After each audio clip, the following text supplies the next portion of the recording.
Nous sommes la moyenne des personnes que nous fréquentons. Je suis Mathieu Stéphanie, entrepreneur récidiviste et cofondateur de Cosa Vostra, agence de conseil tech et créative. Alors que nous sommes touchés de plein fouet par le coronavirus et le confinement qui en découle, je vous propose d'échanger avec des invités de Génération Do It Yourself passés et à venir afin de comprendre comment ils gèrent la crise de chez eux et d'augmenter ainsi notre moyenne en temps de crise.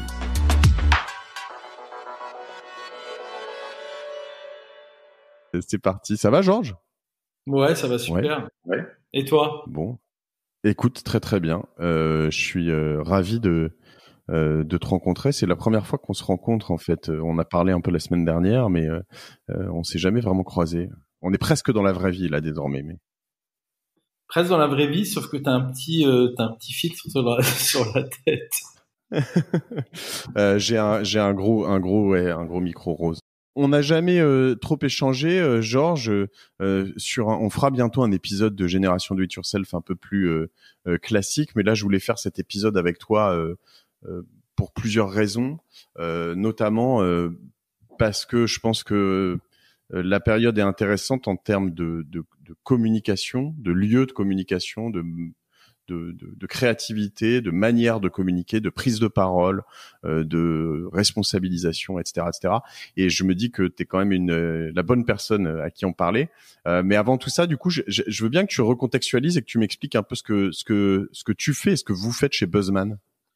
Alors, Buzzman, c'est une agence qui j'ai créée il y a 13 ans, après m'être arrêté pendant 1 an et demi. C'est une agence que j'ai créée, on va dire, avec un aspect très très digital à l'époque. On s'est fait connaître justement par pas mal de campagnes, notamment on va dire le highlight, ça a été la campagne Tipex avec le chasseur et l'ours. Et du coup, ensuite on a commencé à être interrogé par des grandes marques genre Mythique, Burger King, Ikea, etc. Et maintenant, on va dire qu'on est une agence qui fait pas mal de médias traditionnels. D'ailleurs, on fait beaucoup de campagnes télé, tu vois, en ce moment. Les campagnes PMU, les campagnes Burger King, les campagnes Boursorama avec Brad Pitt, etc. Que dire sur l'agence ? Je pense qu'elle a vraiment ce côté un peu poil à gratter, un peu qui fait les trucs un peu à contre-pied. Mais de toutes les façons, finalement, à notre sens, la publicité, ça doit être comme ça, parce que si tu veux te faire remarquer, à un moment, t'es obligé de jouer sur, de sortir des sentiers battus et de toujours faire un pas de côté. Du coup, voilà, c'est un peu l'agence. On est 150. On a vendu 51% de l'agence l'année dernière à Avas. Et du coup, on a vendu notre agence en septembre de l'année dernière. Et voilà. C'est un peu les grandes dates de l'agence, quoi. Vous faites de la créa, que de la créa ? On fait beaucoup de création, mais en réalité, quand tu fais de la création, t'as 3 pans, t'en as même 4 autour de toi. La première, c'est de la stratégie de marque. La deuxième, c'est des RP. L'agence s'appelle Buzzman, pas pour rien, parce que l'idée derrière l'agence, c'est de faire plus de médias que le client achète pour sa campagne.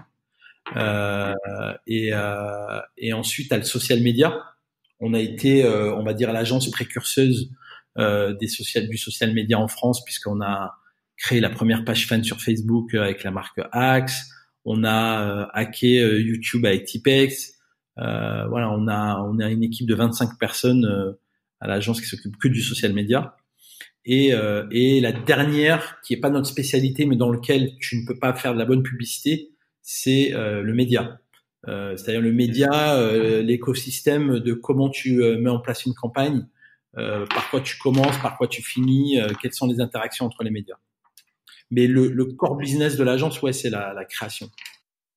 C'est tout ça qui est intéressant. C'est justement là, depuis le début, j'ai l'impression que vous avez pris vraiment vous avez toujours bien su vous adapter au terrain de jeu. Ce que je veux dire, c'est, tu as parlé YouTube, Facebook, Insta, à chaque fois. Et puis après, revenir aussi sur des terrains de jeu un peu plus amples, comme tu le disais, de la télé. Je regardais en préparant tout ça la campagne PMU avec de l'année dernière, là, avec les noms des coureurs qui sont remis, donc Marianne, etc. C'est incroyable. Et c'est un peu de ça dont je voudrais parler en attendant les questions des personnes qui nous écoutent, qui nous regardent sur Facebook et sur LinkedIn. Mais c'est un peu se dire, alors notamment dans le contexte actuel, mais pas que, comment tu t'adaptes aux médias sociaux, à ces changements, parce qu'il y a eu aussi j'ai l'impression, un énorme mouvement. Alors sur LinkedIn c'est très actif par exemple, sur Insta c'est très très actif. Moi je suis devenu je commençais à regarder de loin, mais je suis devenu relativement accro à TikTok en parallèle. Je dirais comment vous regardez un peu tout ça. Qu'est-ce que vous dites à vos clients sur les aspects plateforme d'une part, et après aussi sur les aspects créa, parce que il y a des choses tout simplement en termes de prod, tu peux pas faire un énorme film en Afrique du Sud en ce moment, quoi. Donc Non, non, mais c'est intéressant ce que tu as. En fait, finalement, ça a l'air compliqué, mais c'est assez simple. En fait, le mot qui doit résumer tout ça, c'est hacker. Mais c'est un mot qui dépasse même mon travail, c'est même la vie en fait. Pourquoi hacker? Parce que en fait, finalement, quand tu fais de la pub, les gens, on va pas se mentir. Moi, quand j'ai créé mon agence, je me suis dit, en vrai, la publicité me fait chier. C'est-à-dire que quand je regarde la télé, je trouve ça indécent, le niveau de pub qu'on impose aux gens. Et je trouve que c'est pas normal en fait, parce que tu sais, les gens sont devenus très forts en marketing. Ils savent très bien que quand tu leur dis que tel fromage a moins de matière grasse et tout ça, c'est bon, ils ont compris. Ils savent que, entre guillemets, t'es là pour les baiser. Parce que tu dois leur vendre un truc. Si tu fais de la pub, c'est que t'es là pour, entre guillemets, les manœuvrer, en fait. Et en fait, tu peux aussi leur présenter un bon produit, tu vois. Enfin, tu peux aussi leur dire, j'ai un bon produit, tu le connais pas, juste tout simplement. alors, nous, on a quand même beaucoup de chance, c'est que on a fini par avoir une sorte d'hygiène et de luxe absolu, c'est-à-dire de pouvoir choisir les clients avec lesquels on bosse. C'est-à-dire, il y a plein de clients depuis 13 ans qui sont venus nous voir. Et en fait, on n'aimait pas trop leurs produits, on n'aimait pas trop ce qu'ils faisaient. Du coup, on leur a dit, nous, on va pas pouvoir faire votre pub parce c'est compliqué de faire de la pub pour quelque chose que t'aimes pas. Ça a l'air un peu arrogant comme ça, mais ça l'est pas en fait, parce que c'est comme quand nous, on a un avocat. En fait, on est des avocats. Si un mec te dit, je viens de buter ma femme ou je viens de buter mon mari et que tu penses qu'il a des bonnes raisons de le faire, tu peux éventuellement le défendre. Mais si tu dis que le mec est terrible, il y avait un bouquin de Dupond-Moretti là-dessus qui était assez extraordinaire. C'est quand même chaud les avocats qui défendent des gens qui ont fait des choses atroces et pour lesquels il faut quand même qu'il y ait quelqu'un qui les défende. Nous, on a cette chance, c'est qu'on défend des clients qu'on aime. Et ensuite, le hacking, c'est quoi? C'est de dire l'attention des gens. Je vais pas te faire le truc sur tous les messages qu'on reçoit par jour et plus le social media est important et plus c'est compliqué. Mais la réalité, c'est que si tu mets pas donc ce fameux pas de côté et si tu n'arrives pas à capturer l'attention par des trucs que les gens n'ont pas l'habitude d'entendre, tu dépenses ton argent pour rien. Et nous, on est des capteurs d'attention, on est des braqueurs d'attention en fait. Et l'idée, c'est quoi? C'est de faire du Spadjari ou du Arsène Lupin, c'est-à-dire de le faire avec de l'élégance et que les gens se disent « Putain, je savais qu'ils venaient pour me baiser, mais ils m'ont bien baisé, du coup, je les aime bien. » Non, mais tu vois, Spadjari, c'est un mec, il a volé une banque, mais la façon dont il a volé la banque, tu te dis « Putain, le mec est classe, quoi. » Tu vois, il y a une sorte de panache dedans. Donc c'est un peu vulgaire, hein, je suis désolé mes mots, mais c'est important parce que les gens, ils savent que les gens qui font de la pub à la télé ou dans la rue, c'est pour les faire consommer, en fait, ou leur dire, je suis meilleur que mon voisin. À partir du moment où t'as ce cynisme avoué, nous, on se dit, nous, on a la chance de pouvoir dire à nos clients, puisque vous êtes là pour dépenser de l'argent et convaincre des gens, faisons-le avec panache. C'est la philosophie de notre agence, c'est if you want to crash the party, bring some champagne. Si tu arrives dans une soirée et que t'es comme un crevard et que t'arrives les mains vides, les gens, ils t'accueillent moins bien, tu vois. Si t'arrives dans une soirée où t'es pas invité et t'arrives avec une bouteille de champ, t'es le bienvenu. Ouais, C'est ouais. un peu une Ok. analogie qu'on aime bien. Et du coup, il y a ça. Et ensuite, il y a le hacking des médias. Comme tu disais, quand on a fait YouTube, Tipex, qu'est-ce qu'on a fait? On a pris YouTube et on a été la première marque et agence dans le monde à rendre interactif YouTube. Avant, tu arrivais sur YouTube, tu regardais une vidéo, tu étais passif. Nous, on a trouvé un système pour que ta vidéo, c'est toi qui la fasses changer. Et évidemment, ça crée une expérience pour les gens qui est tellement dingue qu'ils ont envie d'en parler à leurs voisins. Tu Et peux c'est là où hacker tu des gagnes du trucs. média. Ouais. Ouais, C'est là où tu gagnes des RP et du média. Ouais, c'est ce que tu disais. Ouais. exactement. Et tu vois, par exemple, quand on a fait Milka, le dernier carré, où on a enlevé un carré de chaque tablette de Milka, on a hacké un produit. C'est-à-dire, on a pris un produit et on l'a piraté, en fait. Hmm. Et les gens, ça crée de l'attention parce qu'ils se disent, merde, pourquoi on a enlevé mon dernier carré? Et on leur explique que le dernier carré, c'est celui qu'ils aiment le plus. Alors qu'en fait, c'est juste le même chocolat, hein, mais le dernier, il a l'air meilleur. Et du coup, on donnait la possibilité aux gens de l'envoyer à un proche ou de le garder pour eux. En fait, à chaque fois que tu hacks, et d'ailleurs, c'est pour ça que Instagram, pour l'instant, je trouve que, tu vois, je le dis régulièrement à l'agent, je dis, on n'a pas réussi encore à hacker Instagram. Il y a plein de trucs pas mal, mais on n'a pas réussi à vraiment, euh, comment tu peux hacker? Évidemment, c'est une connaissance très forte du média. Une fois que tu as acquis toutes les grammaires et toutes les fonctionnalités d'un produit, c'est là où tu peux quand tu connais bien la matrice, c'est là où tu peux la transformer, en fait. Tu peux pivoter dedans. Et, et en réalité, c'est pour ça il faut connaître parfaitement toute la grammaire de ces médias et des différentes euh, plateformes pour qu'à chaque fois, tu puisses voir dans la substantifique moelle de chaque média ou social média comment comment tu peux le tordre, et évidemment tout ça en plus au profit d'une marque. C'est-à-dire qu'il faut que ça se tombe pas comme un cheveu sur la soupe. Il faut que ça soit naturel. Si je reviens sur la période actuelle, du coup, je comprends bien l'état d'esprit, le mindset Buzzman. Si je reviens sur ce qui s'est passé depuis le 17 mars, le début du confinement, et voilà, ça a été quoi déjà la réaction de vos clients? C'est-à-dire, est-ce qu'ils vous ont dit, bon, là, on arrête tout, toutes les campagnes, tous les tournages, toutes ces choses-là? Il s'est passé quoi, en fait, chez Buzzman? Euh, alors moi en fait début février j'ai lu ce truc sur l'ophtalmo à Wawen qui est mort là, qui a été le premier mec qui a dit qu'il y avait un problème. Donc assez loin, de façon assez lointaine, j'ai toujours regardé ça en me disant putain il y a un truc qui déconne là. Et en fait 15 jours avant on s'est dit tiens ça va merder.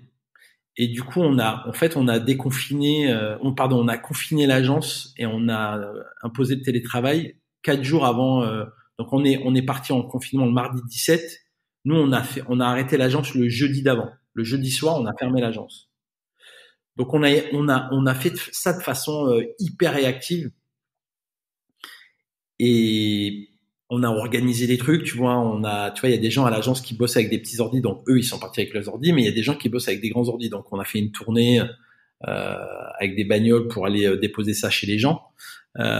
Et très rapidement, on leur a dit voilà comment on va bosser, voilà comment on va utiliser des Zooms. Assez rapidement, on a bossé avec Zoom et tout. Et, euh, et avec nos clients, franchement, on va pas se mentir, on a tous pris une percute dans la gueule. Tu vois, on a eu quand même une semaine où on s'est dit putain, qu'est-ce qui nous arrive et tout.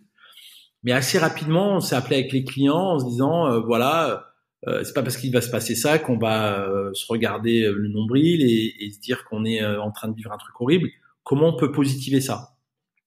Et donc il y a des clients pour lesquels on a fait des blackouts parce que eux carrément ils avaient plus de business. Et puis il y en a où il y avait plus de business et ils voulaient quand même communiquer parce que on connaissait pas la date, la durée de ce confinement, tu vois. À la base, rappelle-toi, c'était 15 jours. Donc là, on est à bientôt 8 semaines. Donc, avec les clients, tu vois, il y a pas eu, tout ça s'est fait assez naturellement.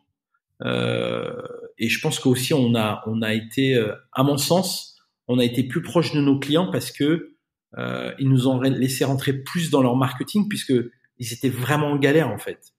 Il y a des gens pour les, tu vois, par exemple, Burger King, bah, tu vois, du jour au lendemain, bah, ils ont fermé leur restaurant et ils vendent plus plus rien dans leur restaurant. Donc ça fait un gros chiffre d'affaires qui part à la poubelle. Et du coup, qu'est-ce que tu dis? Soit, moi, c'était un peu mon maître mot. Soit tu as des trucs intéressants à dire, tu vas soit divertir les gens, soit te rendre utile, soit si t'as pas un truc vraiment très intéressant, tu dis rien et tu laisses passer l'orage. Donc avec les clients, ça s'est fait un peu assez naturellement, honnêtement. Après, tu as l'histoire de revenus. Tu as des clients, il y a beaucoup de clients qui nous ont demandé de soit cutter nos revenus, soit les baisser drastiquement, ce qui est normal d'ailleurs, puisqu'ils avaient plus de revenus. Mais ça, pareil, de la même façon, nous, on a eu de la chance. Et là, pour le coup, dans l'audience que tu as, moi, je me suis rendu compte, tu vas dire c'est débile, hein, mais je me suis rendu compte de la puissance de la trésorerie. Ah oui. La puissance de la trésorerie, en fait, ça fait tout, en fait. Parce que quand tu as une bonne trésorerie et quand tu montes un business et tout, moi je dis souvent, hein, si j'avais pas Olivier Amsalem qui est mon directeur financier, ça aurait pas Buzzman serait pas Buzzman aujourd'hui. Parce que qui dit santé financière dit libre recours à la création. En fait, quand t'as pas tu vois, moi je me suis jamais endormi en me disant oh, putain l'URSSAF, jamais en fait. Donc j'ai cette naïveté encore, l'insouciance du manque de problèmes financiers. Et là, il faut, quand vous avez une bonne idée, je pense qu'il faut vraiment s'entourer d'un directeur financier qui soit en métal en fait. Non, c'est sûr, c'est sûr. Nous, par exemple, on a proposé à certains de nos clients un peu de trésor dans le paiement de nos revenus, tu vois. On leur a dit, bah, vous nous payez pas pendant 2 mois et vous nous paierez plus tard. Et en fait, c'était intéressant pour eux parce que la vraie difficulté qu'ils avaient eux, c'est qu'ils n'avaient pas de rentrée d'argent. Donc le fait d'en sortir tout de suite, c'était chiant. Donc nous, on a permis ça, on a offert ça à nos clients, mais ça, encore une fois, c'est parce que ça, on pouvait se le permettre. Faut espérer qu'ils se cassent pas la gueule derrière, en revanche. Mais bon, c'était des. Alors ça, c'est ce que j'ai dit. C'est ce que j'ai dit à tous les gens de l'agence. On a fait un zoom avec toute l'agence assez rapidement. Je leur ai dit, en fait, c'est là où on se rend compte aussi qu'on dépend de nos clients parce que si tu as un client qui pivote mal cette période ou qui s'en sert pas bien, on est là pour les aider, hein. On est là pour les aider, mais tu vois, il y a des trucs qui sont pour le coup qui sont pas uniquement de ton fait en fait. J'ai des remarques, hein, les braqueurs de l'attention, cash is king. En effet, comme tu le dis sur la trésorerie, ça c'est quelque chose de très important. On pourra revenir. Le truc de la trésorerie, je trouve que c'est assez rarement dit en fait. En fait, c'est jamais mis à l'ordre du jour parce que ça parle d'argent, donc on est en France, donc c'est un peu tabou. Mais en réalité, c'est un truc. Là, en ce moment, si tu veux, les gens qui vont résister, c'est les gens qui ont de la trésor. Ouais, après, faut faire attention à pas passer le message de, tu vois, là, toi, tu fais attention et tu laisses même des délais de paiement à certains de tes clients.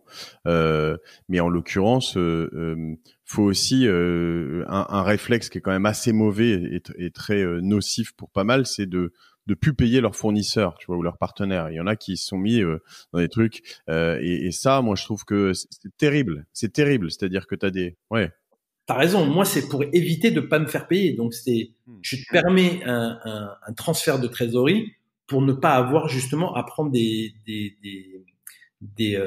sanctions plus dures, en fait. Mais t'as raison. Là, il va y avoir des dégâts parce qu'il y a des gens qui, sous le couvert de la crise, vont se dire bon, ben, on va payer à 6 mois et pas à 2 mois, etc. Ouais, donc ça va faire des ravages.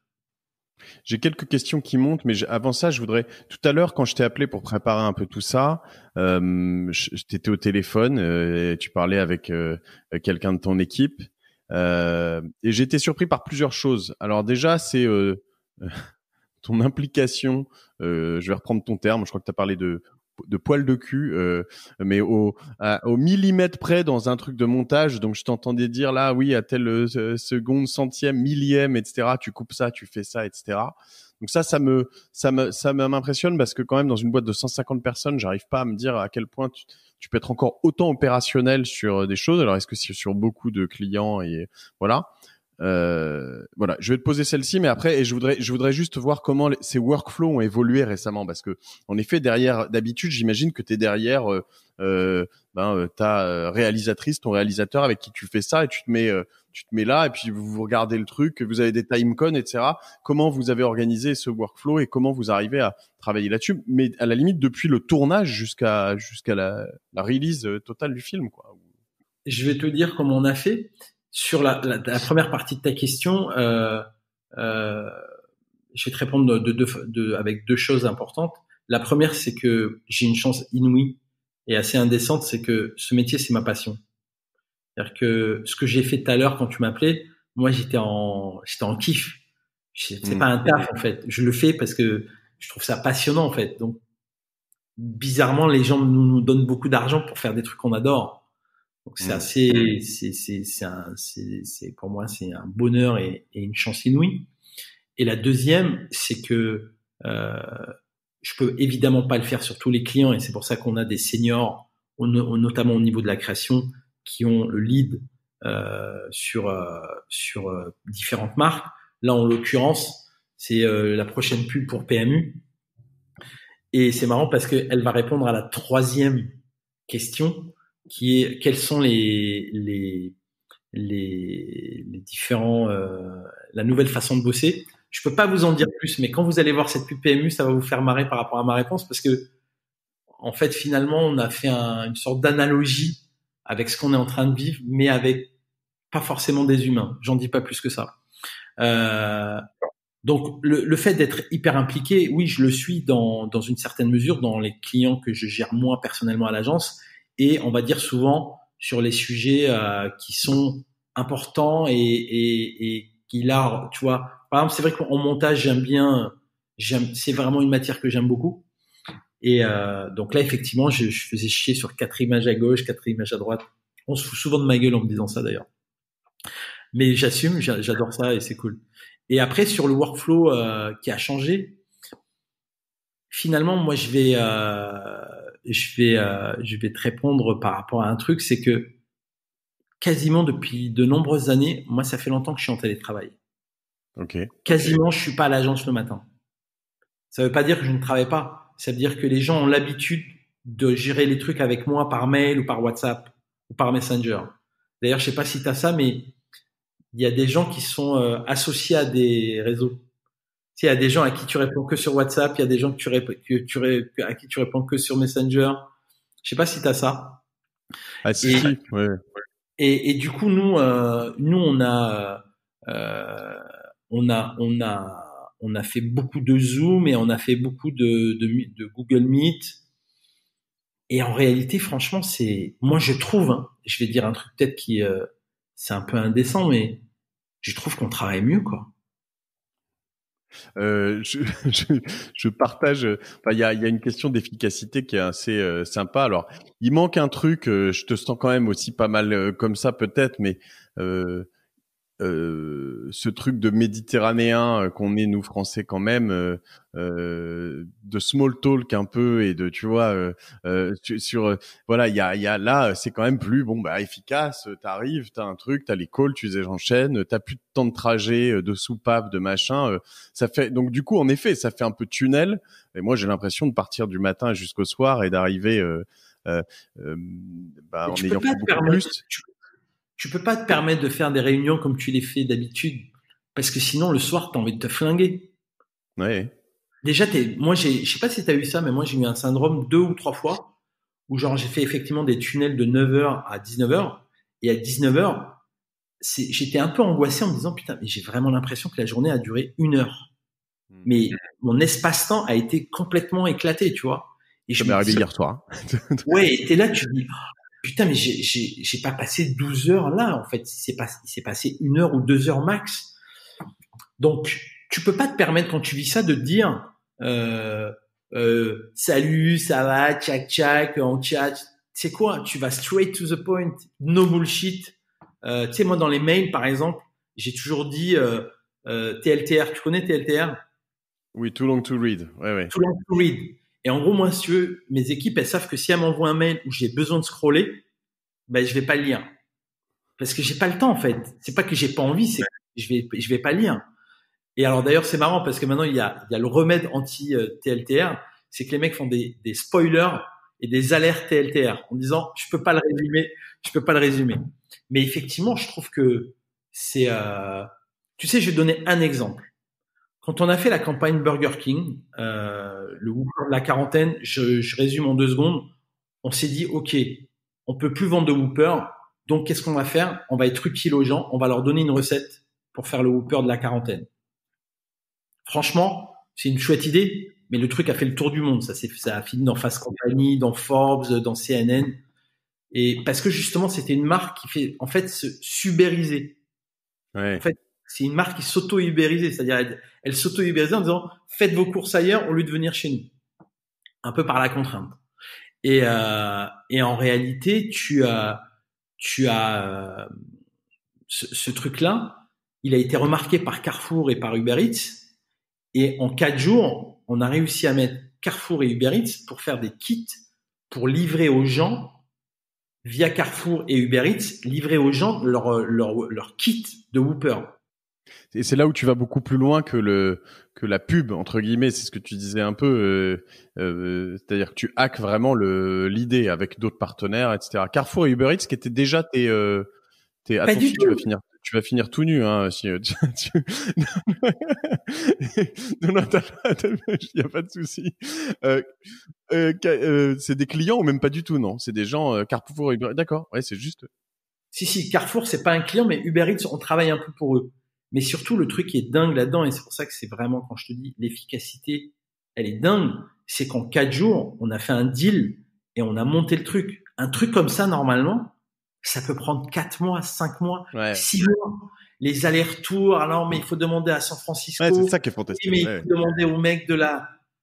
Tu vois, et en fait, c'est un truc d'inertie où à la fin, tu peux avoir un mec qui dit, vous savez quoi? C'est trop long. On laisse tomber. Ouais. Et là, le truc s'est fait en 4 jours. Et je vais même être honnête. Il s'est fait 100 mois. C'est-à-dire qu'un jour, on m'a envoyé en me disant, tiens, on va faire ça avec Carrefour et Uber Eats. J'ai regardé, je fais, putain, c'est génial. Fin. Très bien.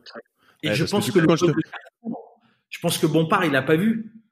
Je pense qu'il y a des gens en dessous de lui qui ont pris la décision de faire ce truc parce qu'il est cool, il est bien, il aide les gens, il a des valeurs hyper intéressantes par rapport à l'époque qu'on vit. Et les gens n'ont pas trop réfléchi. Et c'est bien parce que je t'en prie. Je pense que on a un peu tendance à trop réfléchir. Ouais. Et puis à avoir trop peur de prendre des décisions aussi dans beaucoup de très grosses boîtes que sont tes clients aussi de temps en temps. Mais la peur, c'est le truc qui bute tout le monde. J'ai quelques questions qui remontent déjà. Alors sur différents aspects, certains qui me disent Kevin Pearson qui dit au début de Buzzman, comment tu as fait pour convaincre des clients pour mettre en place des campagnes subversives? Écoute, je sais pas si en réalité tu vends pas de campagne. C'est les clients qui les achètent. Tu vois, évidemment, il y a toujours même quand tu présentes un truc, tu peux toujours avoir un client qui dit putain, c'est quand même osé de le faire. Mais à la fin, tu peux pas le violer. Le mec, il a envie de le faire parce que le truc est limpide et il se dit tiens, ça va aider ma marque. Donc je sais pas, peut-être qu'on arrive à avoir une sorte de résonance dans les idées qu'on a avec à la fois les clients et puis finalement leurs consommateurs. Tu sais, souvent, moi je dis aux clients, en fait, c'est vachement facile. Tu as 2 façons de savoir si ce que je te raconte est une bonne idée. La première, est-ce que toi, en tant que consommateur, tu dis putain, j'aimerais bien qu'on me dise ça. Et 2, alors ça c'est un test qui est quand même pas mal, c'est est-ce que cette campagne, tu la mettrais sur ton LinkedIn ou sur ton propre Facebook? Quand tu fais ça, ça veut dire que c'est plutôt bien, ça veut dire que tu en es fier. C'est vrai. Je pense que c'est un bon test quand tu, en termes de communication et pas forcément en pub, hein, quand tu as envie de faire un truc, tu vois, je vais alors je le dis en avant-première et j'espère que ça sortira demain sur LinkedIn. Il y a 4 jours, le jeudi, il y a un mec qui cherche un stage et il a fait un masque. Pour Burger King en disant on ne béconne pas avec la sécurité. On ne béconne pas. Ok. On ne béconne pas avec la sécurité. Et en fait, il y a plein de gens qui nous l'ont envoyé et tout. Donc, du coup, je suis allé voir le truc, j'ai trouvé ça bien. Et j'ai dit au mec, écris-moi à Buzzman avec mon adresse. Le truc, son post, il a fait 4000 ou 5000 likes. Le truc est devenu viral. Et en fait, le lendemain, comme il cherchait un stage, je lui ai demandé de proposer de faire un Zoom, sauf pour lui proposer un stage et pour lui dire qu'on allait mettre en scène son masque dès qu'on allait réouvrir. Et en fait, surtout, je lui ai fait une surprise. C'est que dans le Zoom, j'avais invité le directeur marketing France de Burger King, Alexandre Simon, D'accord.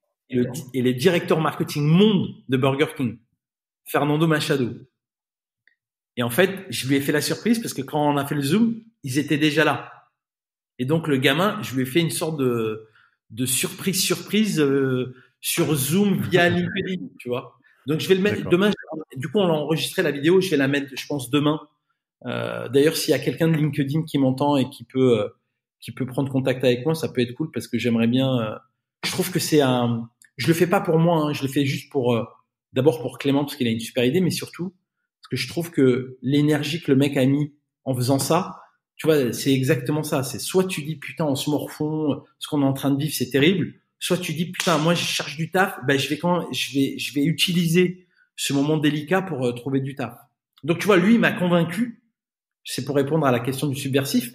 C'est pas très subjectif, c'est juste que ça m'a fait sourire, j'ai trouvé ça cool et j'ai pas été le seul parce que et les directeurs marketing France et le directeur marketing monde et tu vois, rien que ça c'était génial. T'imagines, j'ai demandé la présence de ces deux personnes sur WhatsApp, les mecs m'ont dit oui en 5 secondes. T'imagines, normalement ils m'auraient dit oui, non, mais j'ai des trucs à faire, oui, ils m'auraient même pas répondu, tu vois. C'est quand même une période géniale en fait. Ouais. Déjà avoir quelqu'un avant en Zoom où voilà, c'était pas une norme et puis en plus dans l'immédiat, c'était très compliqué. Donc en effet, là t'accordes facilement 5 minutes. Tu vois comme même on a organisé cet épisode à chaque fois par bribes de 5-10 minutes de petites c'est hyper intéressant. Il y a Margot aussi de Normandie qui nous demande pensez-vous que la crise actuelle va avoir un impact négatif sur le marché de l'emploi dans les agences? Et est-ce que Buzzman a mis en suspens certains recrutements? Alors, moi, je viens d'engager, donc on l'a engagé, donc depuis lundi ou hier ou aujourd'hui, je sais plus, il est en stage à l'agence pour 6 mois.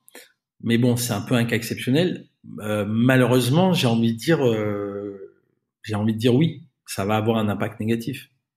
Nous, globalement, si tu veux, cette année, on va perdre 20-30% de notre revenu. Mais on a vraiment comme objectif de se dire on veut garder toute l'équipe. Donc tout ce qu'on va faire, c'est vraiment pour se dire, même si on fait 0 et c'est un objectif qui est déjà positif finalement. Si on fait 0 à la fin de l'année, mais qu'on garde toute notre équipe, on sera heureux. Donc c'est vraiment notre mindset là. Donc malheureusement, je pense que ouais, l'impact négatif sur les recrutements, il va être là. Moi, je pense que l'aspect psychologique de ce qu'on vit est terrible. Être confiné, c'est dur. On peut pas voir les siens, on peut pas les embrasser, on peut pas voir ses proches. Alors c'est bientôt, mais tu vois, pendant cette semaine, c'est dur. En vrai, c'est quand même une épreuve psychologique qui est très dure. Je parle même pas des gens qui ont eu des soucis de santé et ou des gens qui ont perdu des proches ou qui ont disparu, paix à leur âme. Donc ça, évidemment, là, on est en train de parler d'emploi. Je pense que le marché de l'emploi l'aspect économique, l'impact économique de cette crise, il va être vraiment dur. Je pense que il va être dur et il va être d'autant plus dur. C'est pour ça que nous, on essaie d'être positif et on a toujours été positif depuis le début de cette crise. Mais il faut pas se mentir. Il va y avoir de la casse. Il va y avoir de la casse et c'est pour ça qu'il faut vraiment qu'on soit tous solidaires et que on mette en avant les postures positives, les postures créatives, les postures qui donnent de l'espoir par rapport à ce qui va se passer, parce que c'est ça dont les gens ont besoin. Les gens, ils ont besoin, et c'est pas besoin genre en méthode couée, c'est que dans les faits, il y a eu des trucs très durs pendant cette période, mais il y a eu des trucs extraordinaires. Il y a eu des trucs qui sont, moi je sais pas, moi j'ai beaucoup pleuré moi pendant cette période, mais d'émotions, tu vois, des trucs. Tu vois les premiers mecs qui sortent de leur réanimation avec tous les infirmiers qui les applaudissent et tout, c'est formidable, tu vois. C'est comme au cinéma, t'as la chair de poule, t'as envie de chialer et tout, et ça te donne de l'énergie. Tu dis putain, il y a des mecs, le personnel soignant, c'est pas pour rien qu'on les applaudit, c'est parce que pendant que toi t'es tranquillement chez toi en train de mater tes séries, t'as des mecs qui avaient à peine des masques, qui se battaient pour aider à des gens à rester vivants. Donc t'as un ressort et t'as des leviers émotionnels qui sont dingues. Une fois que t'as dit ça, tu sais que on va tous avoir des lésions psychologiques de tout ça. Et économiquement, il faut vraiment moi, je pense qu'il faut pas qu'on attende après le gouvernement. Le gouvernement, il va être là pour organiser le bordel, mais là, il faut que chacun se relève les manches et on est des putains de warriors. On est des putains de warriors. Tu sais, quand il y a eu les attentats et tout, on a tous pris pareil un uppercut dans la gueule, mais on s'est relevé et je pense que c'est le monde entier qui doit se dire ça. Tu vois, on a les moyens. On a eu pour répondre un peu aussi à Margot, nous on a eu et rebondir sur ce que tu dis, hein, on a eu chez Cosa Vostra une approche qui est de mettre vraiment un warrior comme tu dis, avec tu vois, on s'est resserré énormément entre nous et autour de nos clients pour se dire ok, on réfléchit bien à ce que vous pouvez faire, à comment vous devez adapter. Et c'est vrai que moi j'ai assez peu de clients comme Burger King avec des chaînes entières de restaurants fermés ou des hôtels ou des choses comme ça. Donc du coup, tu vois, sur certaines autres marques de food qui sont plus en grande distribution ou des choses comme ça, qui ont vu leur chiffre d'affaires qui a augmenté, des GAFA ou des gens comme ça qui ont vu donc qui font d'autres choses. Mais nous, on a essayé vraiment de se décaler un petit peu. Donc il y a des opportunités qui se créent, mais l'ensemble du gâteau va être un peu plus petit de toute façon. Donc ça va être un peu plus compliqué. Ça me permet de rebondir sur la prochaine question que je voulais te poser de la part de Charles Cara, que j'embrasse au passage, qui dit comment cette crise va impacter notre façon de consommer et plus spécifiquement pour toi, pour nous, est-ce que tu vas transformer la manière de t'adresser aux consommateurs? Est-ce que ça va un peu changer tout ça? Ouais. Alors moi, à titre personnel, et pareil, tu vois, je suis un peu déçu que personne n'ait pris la parole là-dessus. Tu sais, au début du confinement, tout le monde a dit ah putain, et tout le monde a fait des blagues sur je vais prendre 10 kilos, nanana. En fait, moi, je pense que c'est exactement l'inverse. C'est-à-dire que c'est un moment de méditation finalement où tu te retrouves avec toi-même. Et je pense que c'est un moment où tu pouvais te dire je vais manger moins en fait. Je pense qu'il y a personne qui l'a dit et je trouve que c'est dommage. Mais par exemple, moi, je fais partie des gens qui ont maigri pendant ce confinement par l'effet de deux choses. J'ai mangé moins de choses, j'ai mangé plus sain et j'ai fait plus de sport. Donc, T'as pas bu beaucoup plus d'alcool? Non, beaucoup moins parce que l'idée d'être en confinement, donc un peu touché psychologiquement et avoir la gueule de bois le lendemain, me déprimait à l'avance. D'accord. Tu vois, je l'ai fait 2 fois où j'ai un peu picolé, mais tu vois, j'ai eu la gueule de bois parce que comme j'ai picole moins, bah quand tu bois à 4 verres, le lendemain il te manque t'as la bouche un peu pâteuse et du coup, moi je pense que là l'idée de se dire il peut y avoir un risque du fait que la nourriture soit en limitation parce que tu sais il y a eu le problème des agriculteurs qui avaient pas assez de main d'œuvre pour les récoltes. Je me suis dit tiens donc du coup je vais moins consommer et je trouve que la première des choses que ça va changer pour moi là c'est que déjà j'avais pris un virage où tu vois l'année dernière pour mes 50 piges pendant 1 an j'ai pas mangé de viande et là du coup si tu veux par exemple tous les mardis, je me fais mon Whopper. Une fois par semaine, je bouffe de la viande parce que c'est le mardi, on se fait un anniversaire. Tu sais, tous les mardis, c'est l'anniversaire du confinement. Du coup, on fait un peu de la merde. Le mardi, c'est un peu genre, on se laisse un peu aller. Mais du coup, moi, je trouve que, au contraire des gens qui disent, ouais, putain, j'ai bouboulisé, j'ai mangé de la merde parce que je me fais chier ou je mange des gâteaux et tout. Mais non, en fait. Pour plein de raisons. C'est con, mais quand les gens se disent putain ça va être une crise économique, bah déjà tu fais des économies, t'achètes moins de trucs, tu dépenses moins de trucs, t'achètes peut-être moins de choses mais de qualité. Donc là, il va y avoir tout le sujet des produits locaux et des produits faits en France, parce que le fait de dépendre des pays à l'étranger, on s'est bien rendu compte que ça nous foutait quand même beaucoup dans la merde. Je parle même pas des masques, mais même d'autres choses.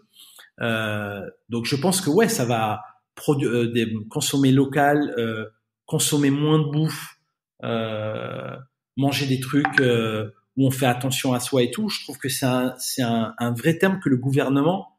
C'est compliqué de dire aux gens consommer moins parce que t'as l'impression que ça va moins avec l'économie, mais en fait, je parle de bouffe, hein. Mais en vrai, tu peux dépenser autant d'argent en mangeant des trucs de qualité et au lieu de dire on va manger des trucs pas bons et qui vont nous faire du mal à la santé. En fait, tout ça, il y a un putain de cercle vertueux à trouver qui serait intéressant à creuser. Je suis pas nutritionniste et je suis pas économiste, mais en tout cas, moi, ça me parle. Et du coup, peut-être que dans les prochaines recos qu'on va faire, et d'ailleurs, c'est très intéressant, on s'apprêtait avant tout ça de lancer un Whopper à base de végétal. C'est génial. C'est-à-dire que là, à la sortie du confinement, il va être plus d'actualité que jamais. Donc ça va être une réponse à ce qu'on vient de vivre. Donc un début de changement de manière de s'adresser aux clients. Et tu le vois sur d'autres points. Est-ce que déjà d'un point de vue peut-être créatif, tu vois, je vois certaines marques qui se sont mises à faire. Il me semble que c'est L'Oréal avec Eva Longoria qui se fait elle-même sa couleur de cheveux. D'autres qui ont eu des mannequins qui se photographiaient chez elles pour des modèles de lingerie. Est-ce que ça c'est juste un truc là je parle d'un aspect très créatif, un moment où ça va revenir, ça va rester? Non, c'est hyper bien vu de ta part. Tu sais, on a fait une campagne qui a été assez mythique, j'allais dire, assez remarquable et assez remarquée. C'est la campagne mythique, justement, où on disait, si vous n'aimez pas vos imperfections, quelqu'un les aimera pour vous. C'était la tagline de la campagne. Je me souviens très bien, et je la trouve fantastique. Ça me rappelle mes grands-parents. Ouais, et en fait, je pense qu'aujourd'hui, le truc de Eva Longoria et les maquillages et tout, je pense que c'est vraiment une bonne idée parce que, en fait, on est là tous riches, pauvres, que t'aies un appart de Maboule avec une vue de Maboule ou un 10 mètres carrés. Au final, on s'est quand même tous retrouvés sur un même niveau d'égalité. C'est t'es chez toi et tu fermes ta gueule. Donc, si tu veux, ça a quand même ramené un truc de dire, en fait, on est tous pareils en fait. Et le fait de dire mettre à l'honneur les imperfections des gens, je pense que c'est un truc qui va être une vraie lame de fond parce que on en a marre des trucs nickel et ça nous a pris aussi à, je sais pas si tu as eu ça pendant le confinement, mais tu vois là on est arrivé 10 minutes à la bourre. Franchement, tu vois, c'est pas très très grave finalement quoi. Tu vois, ça te permet aussi de temps en temps de dire est-ce qu'il y a des trucs qu'on peut pas un peu lâcher. Je pense que, tu vois, moi, le conseil que je peux donner aux gens qui te regardent aussi, c'est est-ce que vous travaillez pas mieux parce que vous êtes un peu plus détendu et que il y a des trucs là que tu peux pas faire en speed parce que c'est impossible. Finalement, est-ce qu'on n'est pas plus heureux comme ça? Tu vois, le nombre de personnes qui vont vouloir avoir privilégié d'avoir une vie peut-être plus simple en province avec un jardin plutôt qu'à Paris et vivre une vie de merde avec 1 heure et demie de trajet. Moi, je l'encourage. Et alors, pour prendre le contrepoint de ça, et je rebondis sur une question de Hélène Magario, je n'écorche pas les noms. Vu le contexte, comment convaincre le client à faire des campagnes de pub originales? Ont-ils plus peur de faux pas et du mauvais coup de pub? Et en effet, je pense qu'il y a aussi quand même... je sais pas si tu l'as ressenti dans tes clients. Alors peut-être que tes clients sont spécifiques et ils sont aussi chez Buzzman et ils parlent avec un mec qui peut utiliser poil de couille, baiser et plein de trucs dans une interview sans... On s'en bat les coudes, comme dirait mon fils, tu vois. Et mais donc peut-être qu'ils sont un peu plus dans cet état d'esprit. Mais j'ai l'impression qu'il y a quand même eu, alors au moins un premier effet au début, les 2-3 premières semaines. Tu parlais du chaos. Moi, j'utilise souvent le terme sidération. Une semaine déjà, mais ce moment où En fait, certains ont dit non, mais déjà, j'ai pas envie de donner l'impression que je vais profiter de cette crise. Déjà, j'ai pas envie de donner, tu vois. Et donc, il y avait une sorte de status quo qui s'est créé chez certains clients. Est-ce qu'il y en a que tu as dû un peu braquer pour leur dire Non, parce que c'est ce que je te disais tout à l'heure. D'abord, les gens qui ont eu cette impression-là, ils avaient raison. C'est-à-dire que c'est assez indécent aujourd'hui de communiquer pour dire consommez mes produits, nanani, nanana. De la même manière, je t'avoue que toutes les pubs avec des violons et qui me remercient toute la journée, je commence à en avoir un peu ras. Tu vois, c'est la limite de la démago. Par contre, quand tu fais un truc où tu dis tiens, je vais divertir les gens en réalité dans un moment comme ça, ils ont envie de se marrer ou ils ont envie de chialer, mais tu vois, c'est ça qui te rapproche à l'autre être humain, la connexion émotionnelle que tu peux avoir avec d'autres gens. Donc en vrai, ça, faire marrer les gens. Alors évidemment, il faut pas faire marrer les gens sur des trucs où tu es à côté. Donc tu peux très bien effectivement, on n'a pas remué 7 fois notre langue dans notre bouche, mais 14 fois. C'est-à-dire on a fait 2 fois le tour parce qu'on s'est dit OK, on va dire ça, est-ce que là on va pas passer pour des cons? Évidemment, tu es beaucoup plus en alerte de te dire est-ce qu'il n'y a pas un truc est-ce que je vais pas passer à côté? Après en général quand tu es assez honnête et sincère, en général, si tu dis un truc, c'est que tu as un truc intéressant à dire. Après, oui, tirer profit de... Tu vois, le truc de McDo, par exemple, j'ai partagé ça avec mon client Burger King, je lui dis, je trouve ça chambé qu'ils aient ouvert parce que, tu vois, qu'est-ce que ça a fait? Ça a permis aux gens de sortir, de se faire un kiff, de retrouver leur Big Mac parce qu'ils adorent ça. Et puis, c'est un peu de la liberté comme un mec en prison, tu vois.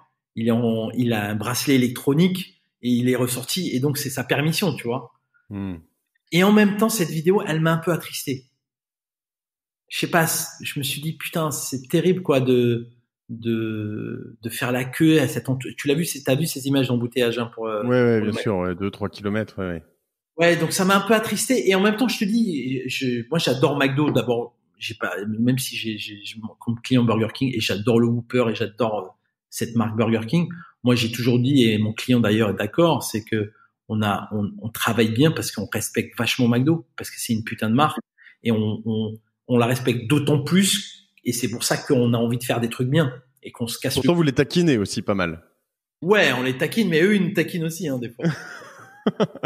et du coup, je pense que bien sûr que les gens ont fait attention à ce qu'ils ont eu à communiquer, mais si tu as un truc intéressant à dire, dis-le. Et tu vois, par exemple, là, dans les 2 campagnes qu'on va sortir là dans les prochains jours, celle de Burger King, je crois qu'elle va sortir, je crois, demain ou après-demain. C'est exactement ce que je te disais. C'est un truc sur l'imperfection. C'est-à-dire, on va annoncer un truc, mais on va le faire un peu. On utilise un insight qui est justement le fait que tu vois là, nous on est arrivé 10 minutes en retard, mais finalement c'est pas très grave. Tu vois, on est un peu indulgent avec les uns et les autres. Ça ramène vachement d'humanité, je trouve. Ça, c'est un point hyper. Je pense que tu mets là-dessus, hein, mais vraiment, t'as insisté sur ce truc. Mais je pense que c'est hyper important, là, une forme d'indulgence sur plein de choses. C'est-à-dire, avant ce confinement, tu commandes sur, je sais pas moi, La Belle Vie pour ne citer que lui, du PQ blanc et on te livre du PQ rose. Tu pouvais sauter au plafond et dire non mais vous êtes des oufs en fait. J'ai commandé du PQ blanc et là honnêtement limite t'as pas de PQ et tu dis bon bah c'est pas grave, je l'aurai la prochaine fois, tu vois. Il y a un côté vraiment je trouve un peu plus lax et potentiellement j'espère que ça va rester parce que il y a des moments où et moi je trouve que tu sais c'est Gainsbourg qui avait cette phrase. Je déteste le PQ rose, hein, pardon. Gainsbourg avait cette phrase sublime, il disait la connerie c'est la décontraction de l'intelligence. C'est-à-dire que tu vois être un peu laxiste et être un peu genre c'est pas très grave, ça t'empêche pas d'être exigeant. En fait, et je trouve que l'humanité, le truc, le lien un peu là qui nous a unis tous dans cette galère, parce qu'on a tous été dans la même galère. C'est ce que je te disais, on a tous été mis au même niveau. Il y en a pas un qui a pu se dire ah ben moi c'est cool, moi je peux rester dehors, j'en ai rien à branler, je suis immunisé. Même l'immunité de ce truc est même pas prouvée, tu vois. Et du coup, je trouve que ouais, c'est cool d'être un peu indulgent avec les autres. Et d'ailleurs, ce que je donne beaucoup comme conseil aux gens proches de moi que j'aime, il faut aussi être indulgent avec soi-même.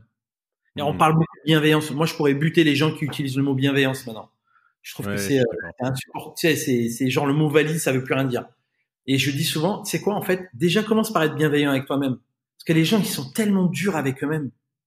Et on est trop exigeant. Et en fait, tu sais, des fois, à force d'être trop exigeant, tu tournes les problèmes tu vois, dans tous les sens. Et tu sais quoi? T'es inertique. C'est-à-dire que tu ne fais rien. En fait, tous les gens qui se prennent la tête, qui coupent les cheveux en quatre, en fait, tu leur dis, mais en fait, tu coupes les cheveux en quatre parce que tu veux pas avancer, en fait.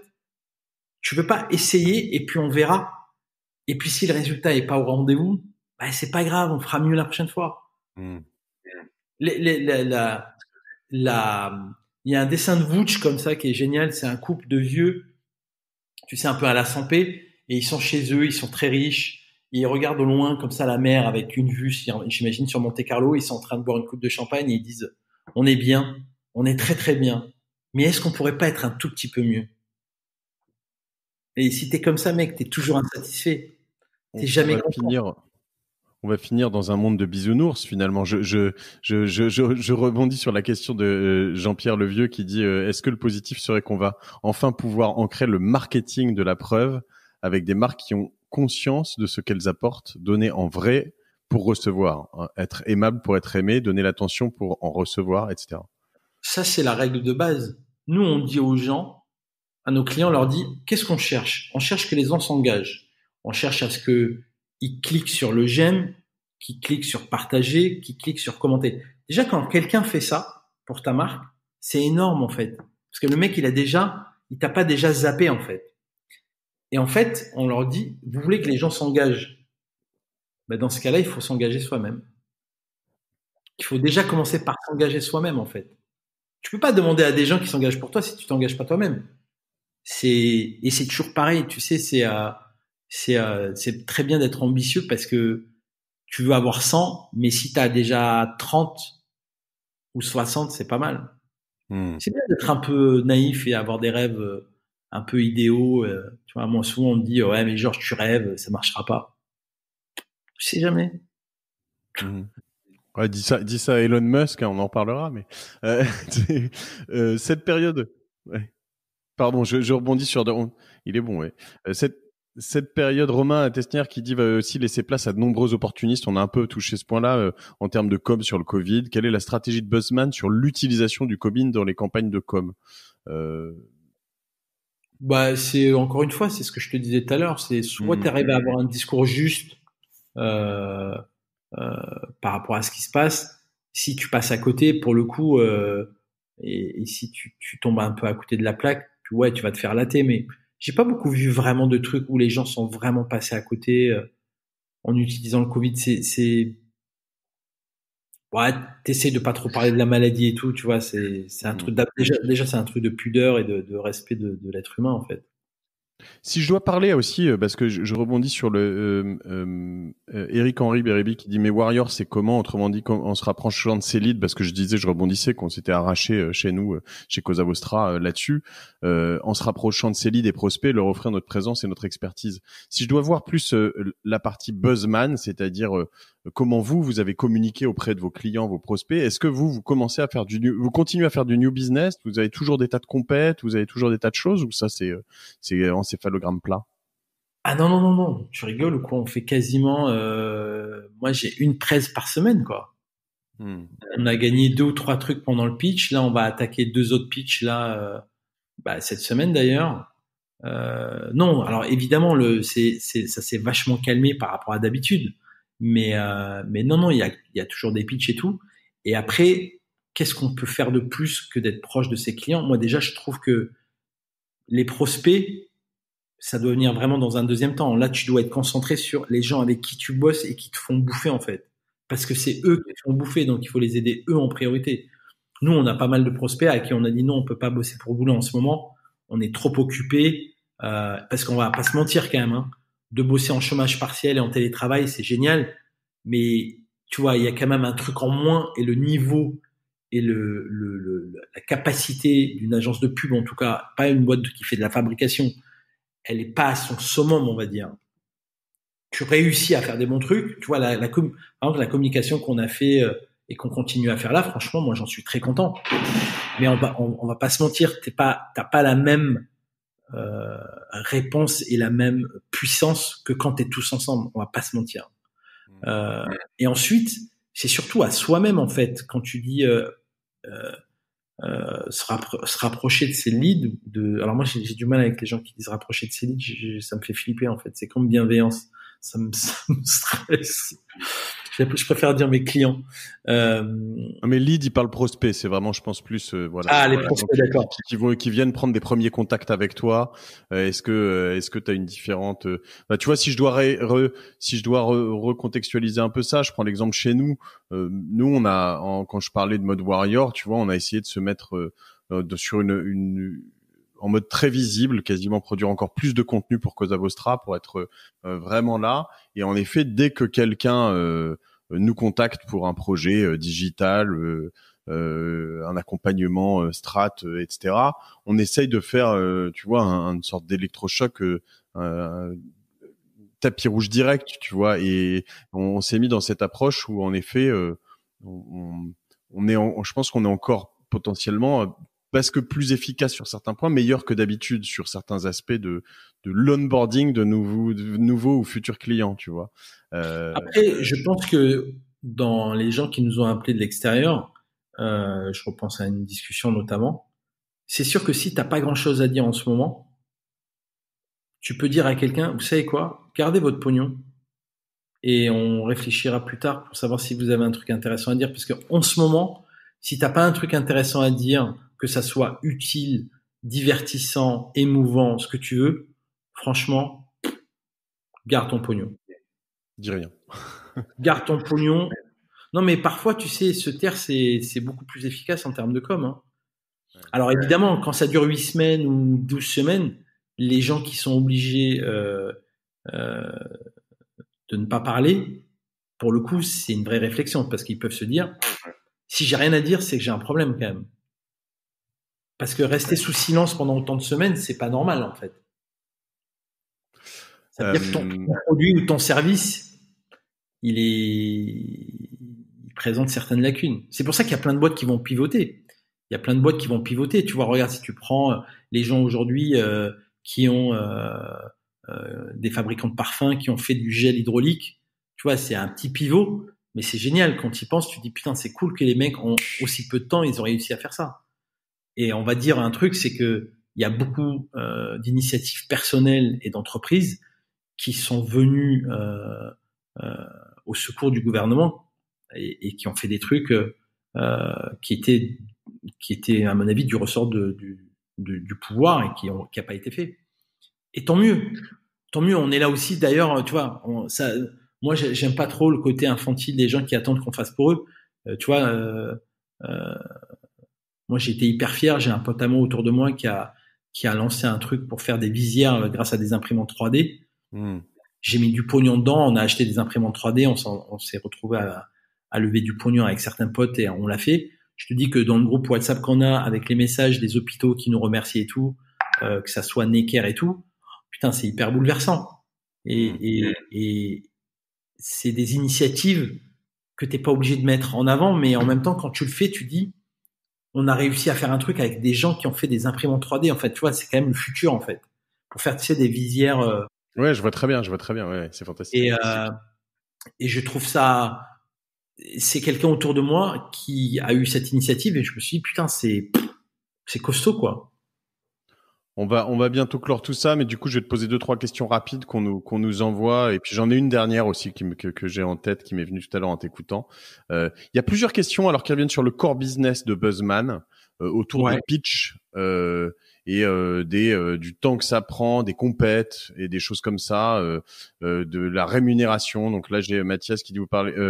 Quel est le coût économique et social des compétitions non rémunérées chez Buzzman? Les chiffres du secteur indiquent 15% de temps de travail des agences dédiées à ces acquisitions clients. N'est-ce pas irresponsable de la part des annonceurs d'effectuer ce type de concurrence? Bon, moi j'ai écrit des choses là-dessus. Il y a beaucoup de gens qui ont écrit des choses là-dessus. En quelques mots, tu peux me dire un peu votre position? Écoute, comment ça se passe chez vous? Je vais te dire un truc qu'on ne dit pas souvent, mais il y a très peu de pitch auxquels on participe sans être payé. Okay. Voilà. Autre. Au vu du travail qu'on a fait précédemment, quand un client veut nous faire bosser, bah, il faut qu'il paye pour voir. Je suis totalement en phase. Et parfois, on n'y est pas allé parce que les gens nous disaient, bah non, nous, on paye pas nos pitchs. Et donc, du coup, on disait, bah ouais, désolé, bah nous, on travaille pas Fait pas pour de rien. travail gratos. Ouais. Ouais. Okay. Il n'y a pas grand chose qui est gratos dans la vie, hein. C'est rare, hein. Il faudrait qu'on se mette tous en phase là-dessus et puis ce serait plus simple. Tiens, une question rapide comme ça, peut-être on va voir s'il y a quelque chose qui te vient. Quelle est la marque avec qui tu travailles pas encore et avec qui t'aimerais travailler?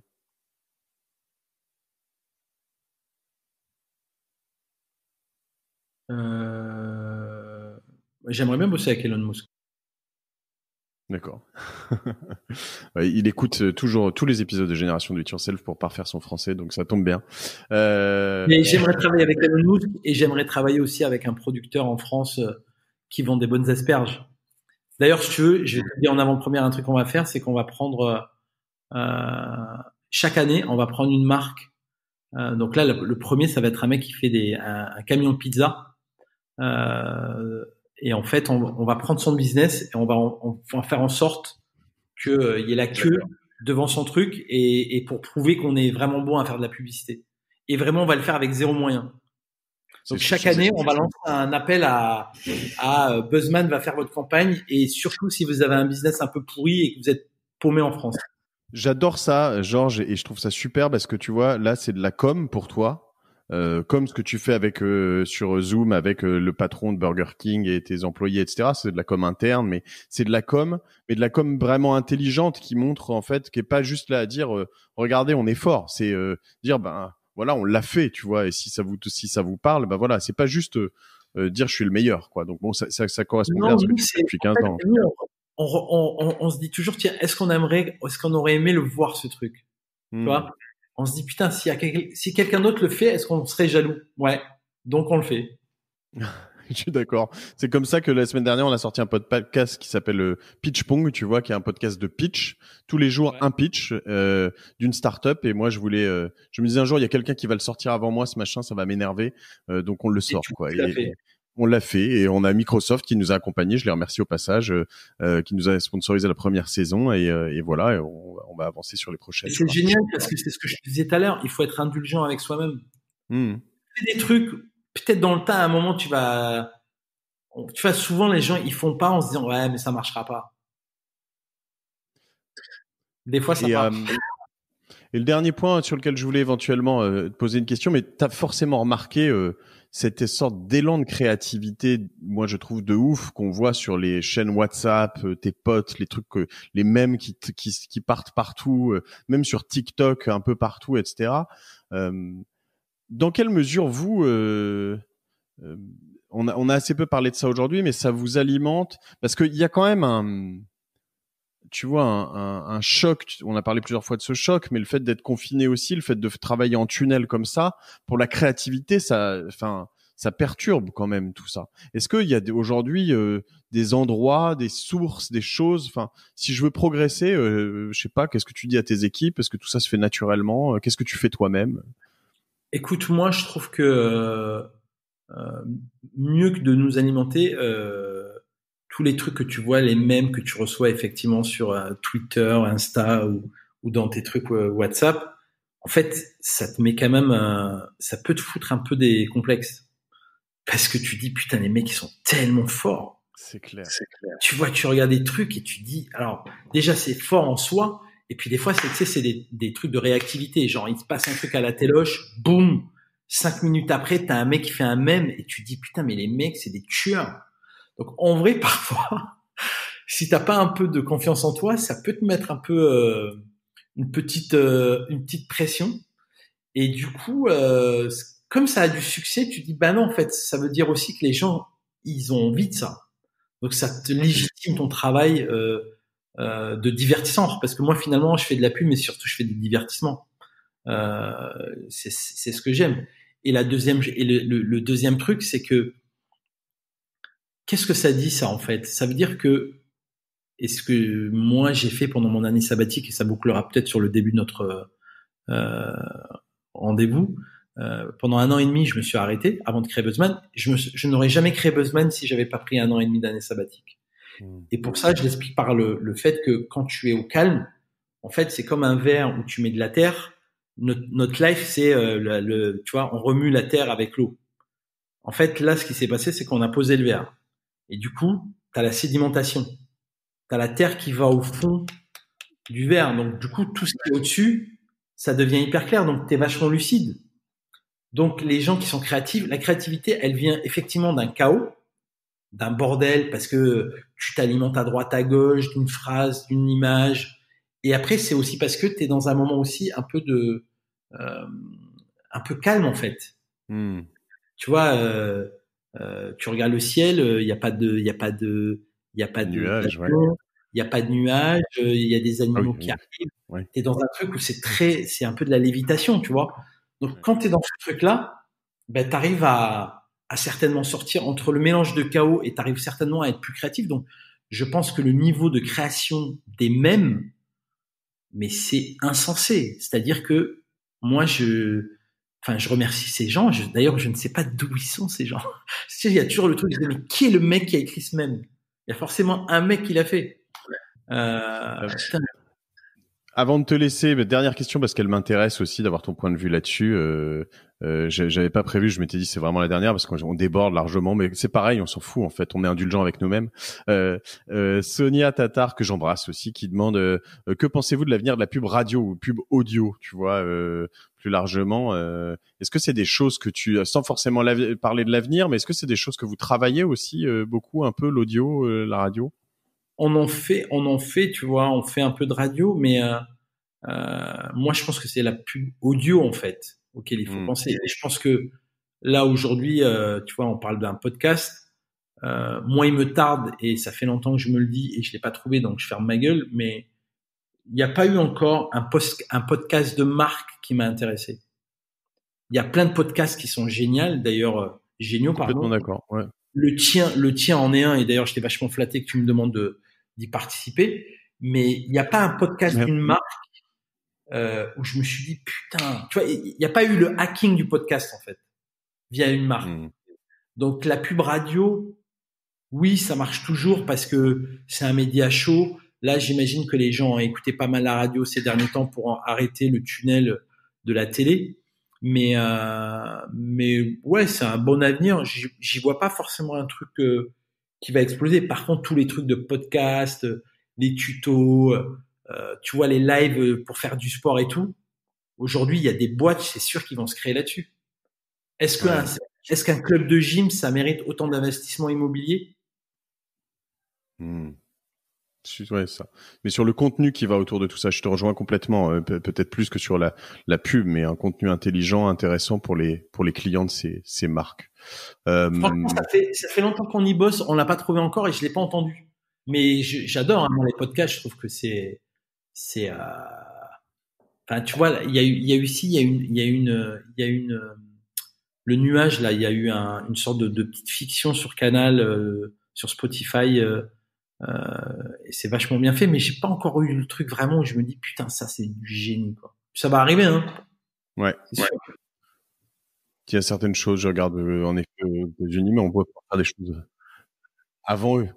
C'est top. Écoute, Georges, merci pour tout ça. Il y a plein de questions plus sur le fond de Buzzman, sur les qu'est-ce qu'est Game Changer et toutes ces choses-là que je me réserve. Donc, je vous remercie de les avoir posées, mais pour un épisode plus long avec Georges pour voir vraiment comment tu as créé au début, comment tu passes de 1, 2 à 150 et à une revente au moins majoritaire à Havas.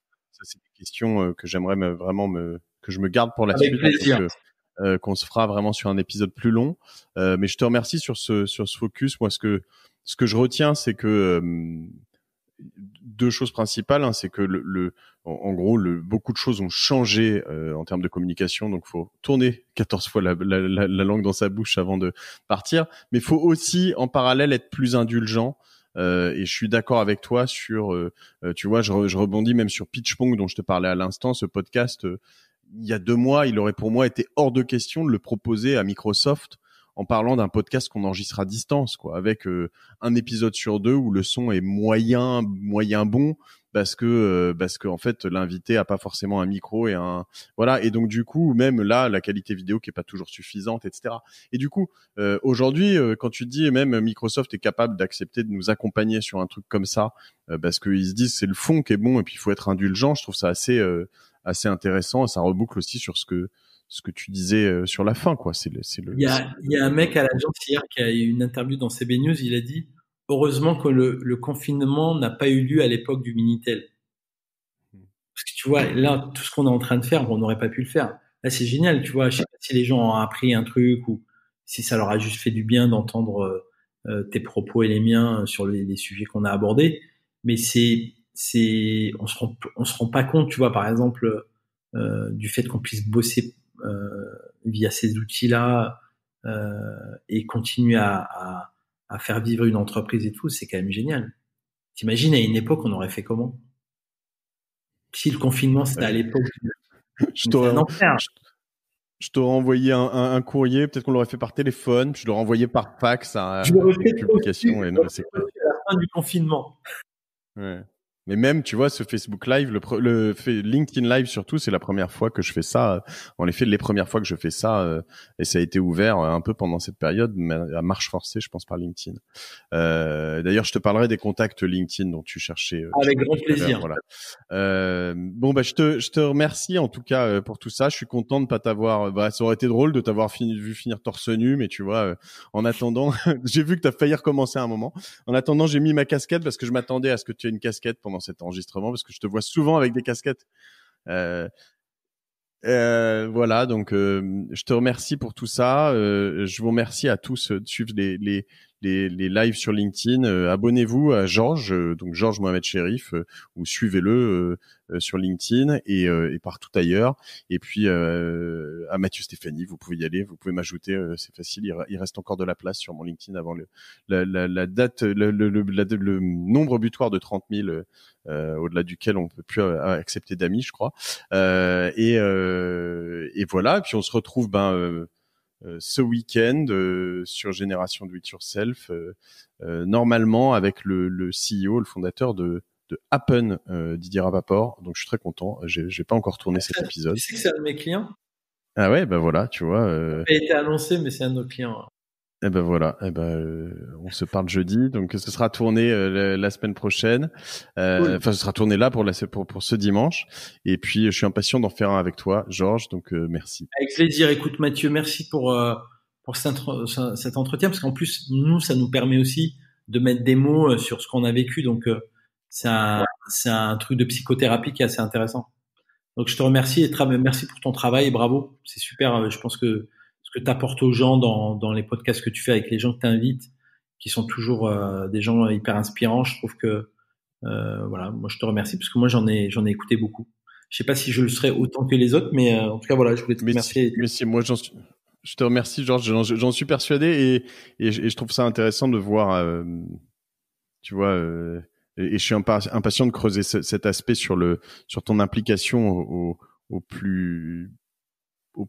enfin à tous les niveaux, mais de Buzzman, comme je disais tout à l'heure, hein. Quand je t'ai eu, j'aime beaucoup ces moments où tu me dis attends, je suis en ligne, je te reprends, et puis tu laisses le truc et je t'écoutais, tu me dis je vais couper ou rappelle-moi, je dis non attends, j'attends, parce que ça me permet de voir un peu comment tu bosses. Je trouve ça sympa, c'est une forme d'intrusion.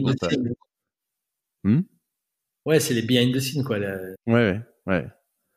Voilà. Right. Bon, bah, top, merci. Allez, on va pas s'éterniser plus. Salut Georges. Et bonne fin de journée. Bon courage à tout le monde. Soyez indulgents avec vous-même et confiance. Et on va sortir de cette merde et on va être à nouveau très heureux. Mais on est toujours très heureux. À plus. Ciao.